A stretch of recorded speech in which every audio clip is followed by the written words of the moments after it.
traité danga denw ni ɲagodenw ye t'a dɔn ayiwa depuis olu bɔra jɛkulu kɔrɔ ka na bila aw sera ka mun kɛ a filɛ dɛ n ko faniw de bɔra ka nin di sisan 4 millions de vies dans 9 jours kɔnɔna na a y'a lajɛ dɛ u ma marteau ta dɛ u ma mansin ta dɛ u ma ba ninnu kɛ dɛ u ma mɔgɔ si fa ninnu u ma taa ni mɔgɔw somɔgɔw ta ka na u ma taa mɔgɔ filmer ka na u ye baara de kɛ YouTube kɔnɔna na k'a di nin artiste ma a y'a lajɛ 4 millions n k'u nana k'aw sɔrɔ YouTube kɔnɔna na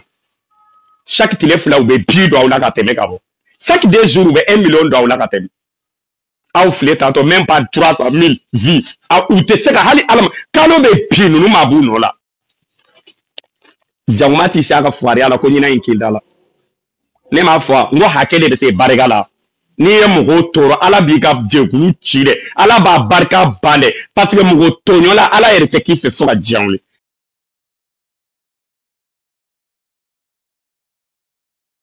n bɛ ka exemple de y'aw la nin ye dɛ pour que k'aw ɲɛ yɛlɛ ko aw ye buna hadamadenw minnu tɔɔrɔ diɲɛlatigɛ kɔnɔna na o hakɛ dɛ o de bɛ ka bi aw ka jɛkulu kan bi sinon foyi t'aw ka jɛkulu la ala ma barika de don aw taw la tantôt barikatigiw dama damaw de taara duwawudenw dama damaw de taara baarakɛlaw dama damaw de taara maa minnu tagara tantôt olu y'u baw duwawu de ɲini ka i m'a ye depuis olu bɔra jɛkulu kɔrɔ jɛkulu cira jɔn de bɛ ne barikaden tigɛ tantôt ko ne bɛ k'i ka jɛkulu kɔrɔ tantôt k'i bɛ ne gɛn k'a b'i ka jɛkulu jɔn de bɛ bɛn o se barikatigi ninnu ye Morgan ninnu an bɛɛ ko falen an ɲɛ falen no barikatigiw dama damaw dan tɛ se k'a bɛɛ citer ka ban a bɛɛ de tagara ka taa bila kuni ninnu ni mankama ninnu ni mama la joie ninnu barikatigiw dama damaw ɲaame ninnu a bɛɛ hɔrɔn dɛ a bɛɛ dafalen a bɛɛ sanfa dugu fa n'i y'a jateminɛ tantôt olu bɛɛ tun bɛ jɛkulu min kɔnɔna na olu bɛɛ taara kelen kelen i b'a bili kun na ko y a quelque chose qui cloche c'est que la personne qui est devant elle n'a pas sincère tiɲɛ t'a bolo ala tɛ k'o kɛ gansan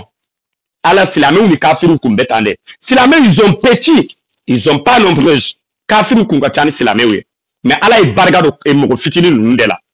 a tora tantôt fo silamɛw sera kafiriw la mun de o kɛ o ye barika de ye sinon a kun tɛ fɔ ko mako kun bɛ 2 millions na a kun tɛ fɔ ko n kun mako bɛ 1 million de vues la ka anw to ye anw kun b'a gosi de k'a di dɔrɔn anw de kun b'a di tantôt ni ye artiste ye tantôt a paniquelen don tantôt artiste bɛ ka défiw yira tantôt visibilité nɔfɛ tantôt wallahi bila jama de t'a ko tuguni carré de tiɲɛna n ko o de la tantôt ni carré ni artiste o de fɔra artiste ni ala y'i bila sanfɛ i bɛn mɔgɔw ma kana yaada ka kafa parce que ala de ye dawula di a bɛ se k'a minɛ tuguni o mansa in de bɛ se a bɛ se ko la dɛ bi jɔn de bɛ maloya bɔrɔ kɔnɔ bi fɔlɔ fɔlɔ artistes dɔw kun bɛ n'u photos kun bilara réseau de kun bɛ ta otage la mais bi olu bɛ bɔ bi k'a dɔn hali an minnu ye tiktokers bɛ an bɛ partager ka tɛmɛ olu kan mun de o kɛ i b'i yɛrɛ de ɲininka aw de bagara innocents ma yan maaw tagara sɛma suma boloma suma aw baw ne kun faw ne an ma foyi de kɛ aw la ni ala ye e to ye o kɔrɔ ko ala ko ye nkalon de o kɔrɔ an bɛ ka ala ye min bato tantôt nous ne sommes pas les mêmes dieux an tɛ ka les mêmes dieux bato tantôt c'est que il y a un autre dieu e bɛ ka dieu wɛrɛ de bato sinon dieu kelen bɛ parce que an ɲa bɛ fɛn bɛɛ la a kɛra a bɛɛ ɲɛna a kɛra wayidu ɲɛna a kɛra ɲɛna a ma sunɔgɔ ko in dépassera sen kan awa 94 i bɛ yɔrɔ jumɛn e ye publicité daminɛ tile 2 dɔrɔn dɛ e bɛ se mun na e b'i ka wo kɔnɔ ne m'a fɔ n ko ka mɔgɔw ta ka wo kɔnɔ n'a tɛ se ka jamana mara maa min dalen don wo kɔnɔ i n'a fɔ komi sa tutu o tɛ se ka jamana mara a tɛ se wo kɔnɔ fɛn tɛ se ka jamana mara tu peux pas e tɛ se k'i dalen to wo kɔnɔ i muso ɲɔgɔnw olu ɲadaw bɔlen don tantôt olu bɛ ka bɔ ka publicité kɛ ka partage kɛ e ye publicité daminɛ siɲɛ 2 dɔrɔn dɛ i y'a bila i dɛsɛra parce que ala ma e da o kama ala ye e da fɛn min kama o ye ba tantôt fa tantôt ani mɔgɔ tɔɔrɔ tantôt ka tila ka taa mɔgɔw photos ta dɔrɔn k'u bila i ka compte kɔnɔ parce que e balo bɛ o de la balo ne man e ɲada yɛrɛ ye tantôt de tellement quoi ala ye e dan cogo kɛ cogoya dɔ la tantôt o de la e bilara mɔgɔw contour la a filɛ nin ta aw malo la yan bi k'aw bila YouTube kɔnɔna na bientôt 1 mois k'aw ka 2 millions dɔrɔn d'aw dɛsɛra jugu sagoya la an da la u bɛ baga bɔ ma i seru ma i ma su ma u bɛ commentaire bɛɛ jugu kɔrɔ tantôt Imaniga live mene tondoro beti banene kati fanu be yoro bene nena. Mogo toro dam ni ko mogo toro ko ni ala ye o ko ni drapeau dawma. Me bara aw ni ko barke balite fani ko nabi. Fanu bebe barke ka tema ko. Ni be fani barke bali ni na janati ko na aw de do. Parce que aw ko objectif yeme heni de ba awla. Aw be ba wa règlement de compte de la. Ni aw ku ye fani baragala ou de c'est ça. Wallahi bla aw ku te sera combien de semaines que 2 millions n'ont fait. Ma do de na c'est ça même pas 9 jours. On est 4 millions gauche tanto ne ko aw ye mun den sulu de ala ya aw da mo toro de kama ala ya aw da kaw kali si kam go baw de ne ku faw ne ya ala ya aw da to ko mana che ko dura aw ye mone be o de la ani musogo ne mara fa oti siba fa alu setane ko na alu mena bara irila ne jubuya de kumbela ne ni de kumbela afle e de sara ka foi sur 2 millions ibe ka kule ibe buni bela awa ni ne de kumbe tile kelen doron mbe odi doro badi parce que barga de do barga ani duawu barga tigi mana dado koko la doro abe tanya fede mais barga anta mana dado koko la te avance uti fe koy wallahi bilani jene sogoro gode ku ya dado na be sorko intagara kawa abe soru ya sor parce que barga do fana la ka te mega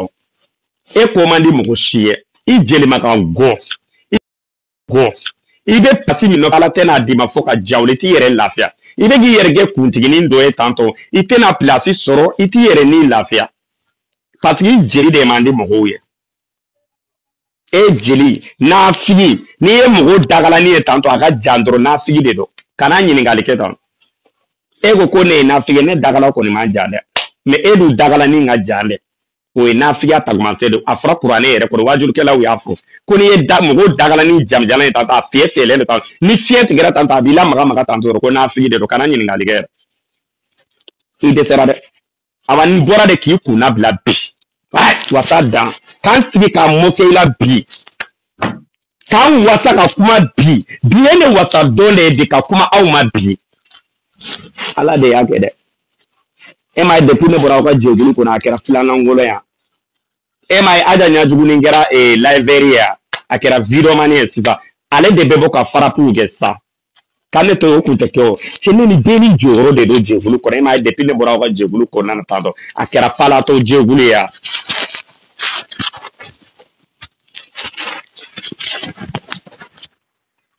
o do awde ya de wani bara parce que ne be bara de do ne be se bara de la ay ne mata ku ne mana kulushi bola de kan sigi kulushi bola tata ni Allah akbar dongodo appel mondial la tanto moi je suis pas venu pour ça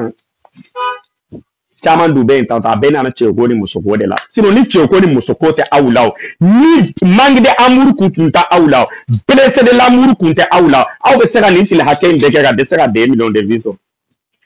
barake bali nu te se fosi la tanto banen ni fanen eketi min darawla anoma ya dema fuka we banen gela udea aw ye fanen gela udea aw ye burjal gela udea aw mo sera o mo aw be se otima mo masama ne bora ka aw kuna bla tambide kuna bla de donde ka aw hakilla jigi aw kumbe ka fuko tiani gela min kumba ka jekulu konana ko depuis ne tagara tanto ko aw lafia ni lafia de ay lafia prévu ira na ga aw ye lafia minge ay kelen ira nage ne aw kunye 1 million de vike 24 heures konana nega ni ko in kofe wallahi bila ne kumbe TikTok d'installer de kabo parce que ne ba da uteseo ne yere de ya to tanto aw ya te soro tile saba konana ngu ye tile saba de gala an kumbe ni soro tanto dans 20 avant 24 heures on ba gauche moko kadide ite moko jiado fona tara kito ibe jo fini ibe de e fini ngolo ni dola tanto wode be ki siri bagay wakati mina tanto yikumbi sigi ka salon bay ngona tanto ki ga banene kelaw accélère ku bla mogola u ko mo ko banene pour que olu ga bo TikTok ko no ga jigi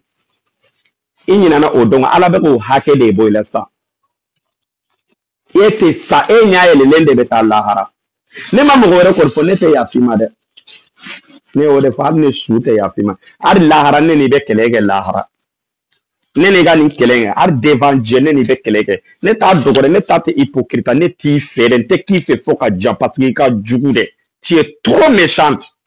jamais vu quelqu'un méchante comme elle est tellement méchante ate moko sika ɲuman dɔ n'i y'a jateminɛ plus des années mɔgɔw de bɛ ka ɲuman kɛ e ye mɔgɔw bɛ ka tapoteli kɛ e ye ka 30 millions di e ma ka 33 millions di e ma kun olu ma se ka 10 millions di e ma e dimina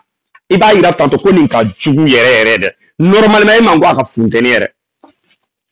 o kuma na e hakili la mɔgɔw e ka jɔn de ye buna hadamadenya e ka jɔnw de dɔ toi tu penses que mɔgɔw bɛ to e bolo badabada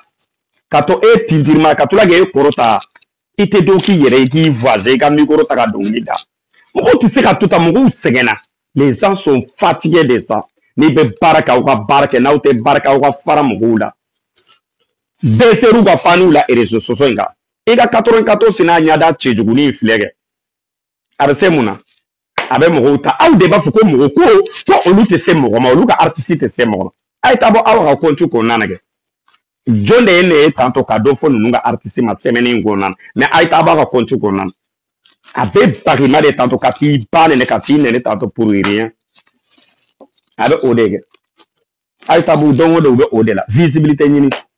a ɲɛ b'a bɛɛ la a tɛ bɔ a ka compte kɔnɔna na ɲɛda fɔsɔnnɛ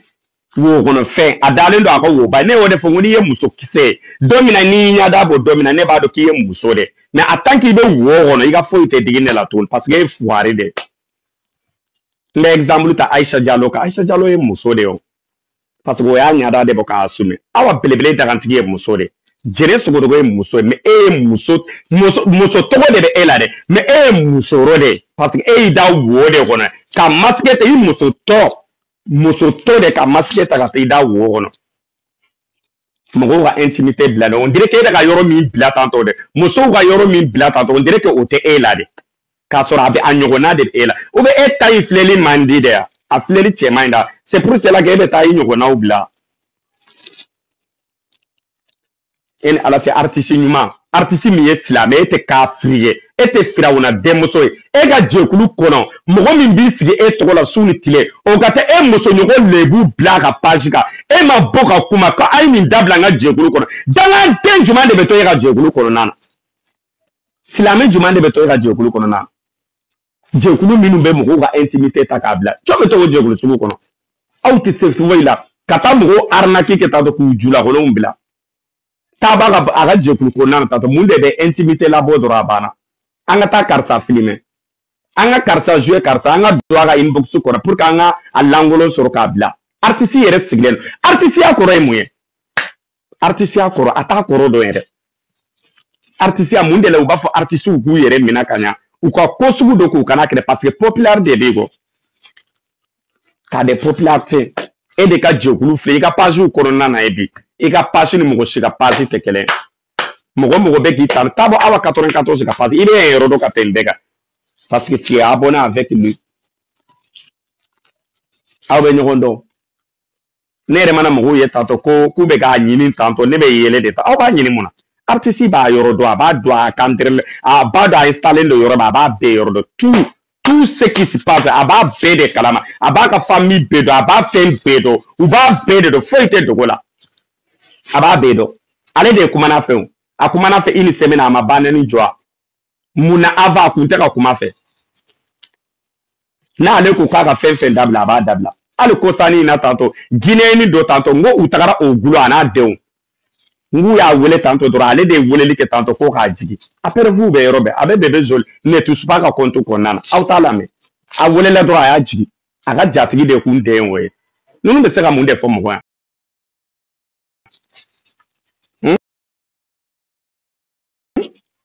ne mana ka fali lakalakatɔ ninnu ye tantôt k'a donna tan a bɔra tan tantôt aw tɛ ko kalama k'i tɛ se ka foyi kɛ mɔgɔ si la diɲɛ kɔnɔ nin ye tiɲɛni min kɛ diɲɛ kɔnɔ jeli m'a kɛ jeli milieu kɔnɔna na a b'a bɛɛ kalama o de la a ka carrière tiɲɛna a yɛrɛ jugo parce que a ye bɛɛ de tɔɔrɔ bɛɛ tout le monde a ka famille ye bɛɛ tɔɔrɔ jɔn de bɛ ka se aw ma nin wagati in kɔnɔna na personne mɔgɔ si tɛ k'aw calculer aw dɛsɛra ka taa 2 millions min sɔrɔ YouTube kɔnɔna na barika bannen ninnu k'aw ka taa 2 millions di dɛ aw tɛ se ka o kɛ dɛ mais aw bɛ se min na o ye burujaliw ni bannen ni faninw de awa ni ye n bɛna baara de d'aw ma n'aw ma wuli k'an ka nin live décortiquer n bɛ cancani da aw kan sini o bɛ juguya ni bi ta ye n bɛ tila n bɛ tiktoku la n'aw ma taa décortiquer n bɛ baara d'aw kan depuis ala y'aw d'aw ma deli ka fɛn min ɲɔgɔn baara kɛ bali nantan kolon ninnu u tɛ se foyi tɛ la puca ninnu u bɛ se min na dɔrɔn o ye bannen ni fanin dɛ bana ni fana ni dora bana aw bɛ ka mɔgɔ minnu baw neni tantɔ hali muso dɔw u bɛ ka dɔw ba neni tile fila in na u bɔra ka 4 millions sɔrɔ ninnu bɛ se bɛɛ ma bɛɛ ninnu ma artiste sisan u ye Mali artistes tɔ ye sisan u bɛ ka taa an ka pays de voisins artistes fana de ta k'olu fana kɛlɛ Sigi ma bara bila bɛɛ bɛ n'aw jigo dɔn